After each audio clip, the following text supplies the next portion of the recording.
Nadreen अस्सलाम वालेकुम, आपकी खिदमत में एक नई वीडियो के साथ आपका मेज़बान नादर है।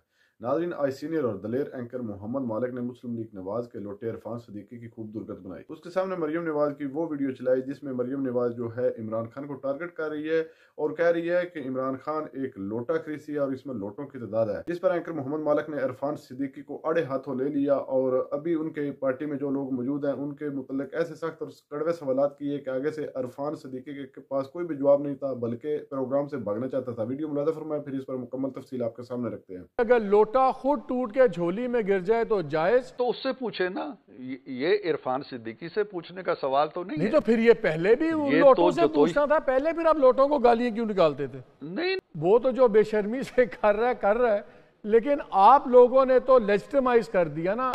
में से लोटों को निकाल दो तो पीछे कुछ नहीं बचता। लेकिन आप लोग खुद जिस चीज को आप लोग इतना बुरा कहते थे वो थी लोटाक्रेसी, खुद आप लोटे बना रहे हैं। मैं चाह रहा हूँ ज़रा आप ये एक सुन लें, मरियम नवाज साहिबा क्या कहती थी और फिर क्या हुआ। और वो इसलिए मैं कह रहा हूँ कि जो वसीम कादर साहब जो पीटीआई के वो सेक्रेटरी भी थे यहाँ के लाहौर के, और उन्हीं के उस पर वोट बैंक पे लड़े, उन्हीं से उन्होंने वोट मांगे, पीटीआई के कैंडिडेट थे, वो one of the first people थे जिनको आप लोगों ने तोड़ा और बड़ा उनको फिर बड़ी तारीफ़ें की उनकी। ज़रा सुन ले, बिकॉज आप जब बात कर रहे हैं कि अखलाकियात की सियासत होनी चाहिए, तो खुद कहाँ पे खड़ी हुई है जमात आपकी, ज़रा सुन लें दोनों क्या बात हुई। इय्याका नअबुदु व इय्याका नस्तईन। मैं चौधरी उम्मीदवार हल्का NA 121 पाकिस्तान तहरीक इंसाफ का सिपाही, मैं ये हल्फिया बयान देता हूँ कि अगर अल्लाह ताला ने मुझे हल्का NA 121 से जितवाया और उसकी आवाम ने, तो मैं इमरान खान साहब का वफादार रहूँगा। इंशाअल्लाह ताला अच्छे बुरे हालात में जैसे पहले खड़ा था इसी तरह खड़ा रहूँगा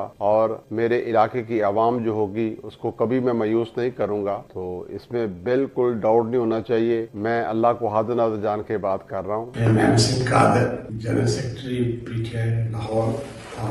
मैं अपने घर वापस आ गया हूँ। अपने इलाके की डेवलपमेंट के लिए, अपने इलाके के लोगों के लिए मैं दोबारा मुस्लिम लीग में ज्वाइन कर लिया मैंने। वेलकम। ज़रा वो मरियम बीबी की इस चीज़ से चलाएं ना, जो मरियम बीबी लोटों के बारे में कहती थी। की जमात में से लोटों को निकाल दो तो पीछे कुछ नहीं बचता। हमारे लोग तोड़ने थे तो तब ज़मीर की आवाज। लोटों का घेराव करो, लोटों का घेराव करेंगे इंशाल्लाह। लोटों को छुपने की जगह नहीं देंगे इंशाल्लाह। कोई लोटा मुश्किल वक्त में जमात का साथ छोड़ के चले जाने वाला बेवफा उसकी जगह बाथरूम में है। जो अच्छे वक्त में आपके साथ हो, जो अच्छे वक्त में हुकूमत में वजीर भी रहा हो, फायदे भी उठा रहा हो, और जब जरा सा भी दबाव आए तो वो आपके वोट की पर्ची को जमीन पे रखकर अपने पाँव के नीचे रोल कर लोटा बन जाए, क्या वो आपके वोट का हकदार है? इरफान साहब, आपने देखा कि तमाम वो चीज़ें जिन पे आप लोग करते थे, एग्जैक्टली वही कल्चर आपने फरोग दिया पहले दिन से, तो फिर इखलाकियात की तो ख़त्म होगी ना सियासत। देखिए मालिक, जहाँ तक आपने ये मुख्तलिफ मुझे क्लिप्स सुनवाए हैं, पहली बात हम यहाँ से शुरू करते हैं कि एक ऐसा शख्स है जो अपनी वफादारी का हल्फ लेता है और उसे टिकट मिलता है। जहाँ बदएतमादी से बात शुरू होती है, PMLN ने तो किसी से कोई हल्फ नहीं लिया और टिकट दे दिए जिसको भी देना चाहते। पीपल्स पार्टी ने किसी से हल्फ नहीं लिया। इन्होंने क्यों हल्फ लिए? इन्होंने इसलिए हल्फ लिए कि जो इनके मद्दे मुकाबिल खड़े थे वो नाकाबिल एतबार थे। इन्हें पहले से मालूम था कि ये कल क्या करने वाले हैं। इन्होंने ऐसे लोग क्यों चुने? नंबर एक। नंबर दो ये कि हमने किसी के घर पे कोई जिरगा नहीं भेजा, कोई प्रेशर नहीं डाला, और हमें 1 या 2 या 4 या 6 या 10 या 20 भी मिल जाएं तो हमारी हुकूमत नहीं बनती। तो हम क्यों करेंगे ये काम? जहाँ तक पंजाब का ताल्लुक है, पंजाब में इनकी मदद के बगैर हमारे 150 से ऊपर हो गए हैं। हमारे अपने लोग इरफान भाई क्यों का तो मैं जवाब नहीं दे सकता, वो तो आप ही दे सकते हैं। मैंने तो ये देखा है कि इस आदमी ने पहले PMLN छोड़ी, उधर चला गया, वहाँ से इलेक्शन जीता, आपके पास आ गया।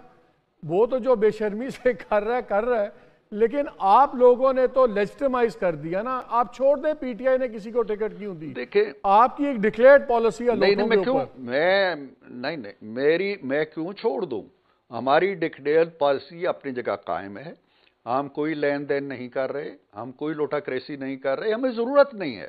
اگر تو 1 سے 2 سے 4 سے ہماری حکومت بن جاتی ہو مرکز میں تو ہم شاید یہ کام کرنے لگیں یا نہ لگیں, یہ الگ بات ہے, پھر اخلاقیات آتی ہے.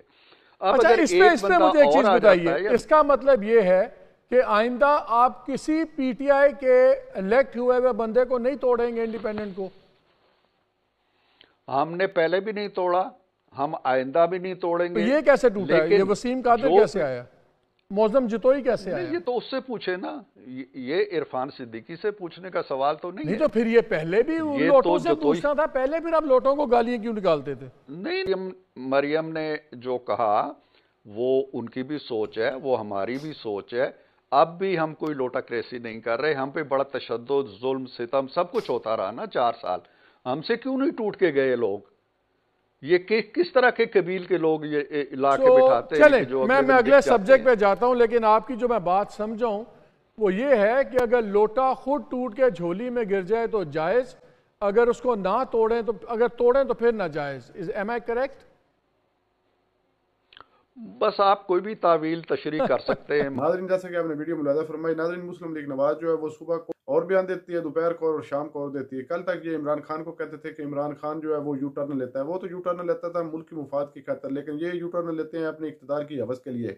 اپنے ویڈیو میں دیکھا ہے کہ مریم نواز جو ہے وہ عمران خان کو ٹارگٹ کر رہی ہے اور عمران خان کی پارٹی کو لوٹا کریسی قرار دے رہی ہے, اور انہی کی پارٹی کے ساتھ جیتے ہوئے وسیم قادر یا اس طرح کے اور جتنے بھی لوگ ہیں ان کو اب انہوں نے خرید لیا ہے, کیونکہ مسلم لیگ نواز میں لوٹوں کی بڑی گنجائش ہے. اور تمام مسلم لیگ نواز میں جتنے بھی لوگ بیٹھے ہیں وہ سارے لوٹے ہی ہیں, اور ان لوٹوں سے بھی اگر ان کو آگے کہا جائے تو یہ جس طرح محمد مالک نے بالکل واضح کر دیا ہے, جو اپنی مرضی سے آ جائے وہ بالکل آپ قبول کر لیتے ہیں. ناظرین مسلم لیگ نواز اس وقت اقتدار کی بھوکی تھی اور ان کو مکمل میدان دے دیا گیا تھا, اور جس طرح انہوں نے اس الیکشن میں دھاندلی کی ہے اور لوٹوں کی خرید و فروخت کی ہے اور بھاری رقموں سے انہوں نے لوٹوں کو خریدا ہے اور خرید کر یہ ملک پاکستان پر اب مسلط ہو رہے ہیں, کیونکہ یہ مکمل فل تیاری کر چکے ہیں اور اس وقت پاکستان کی تمام طاقتور قوتیں ان کے ساتھ ہیں. عوام نے تو ان کو رد کر دیا ہے, لیکن یہ جتنے بھی وہ چت کنڈے استعمال کر لیں انشاءاللہ تعالی بالآخر سچ کی فتح ہوگی. عوام نے ان کو ریجیکٹ کر لیا ہے, یہ کتنا عرصہ اقتدار چلا سکیں گے؟ یہ بالکل چند دنوں کی مہمان حکومت ہوگی. عرفان صدیقی اپنی عمر کے یا کر لو, کس طرح تم چاپلوسی کر رہے ہو, ایک دن اس دنیا کو بھی آپ نے چھوڑ جانا. ناظرین آپ نے ویڈیو ملاحظہ فرمائی اس ویڈیو کے بارے میں, اور خصوصاً محمد مالک نے جو کچھ عرفان صدیقی کے ساتھ کیا ہے کیا وہ ٹھیک ہے یا غلط؟ ویڈیو کے کمنٹ سیکشن میں قیمتی رائے لازمی دیجیے, اور اگلی ویڈیو تک آپ نے میزبان کو دیجیے اجازت. اللہ حافظ.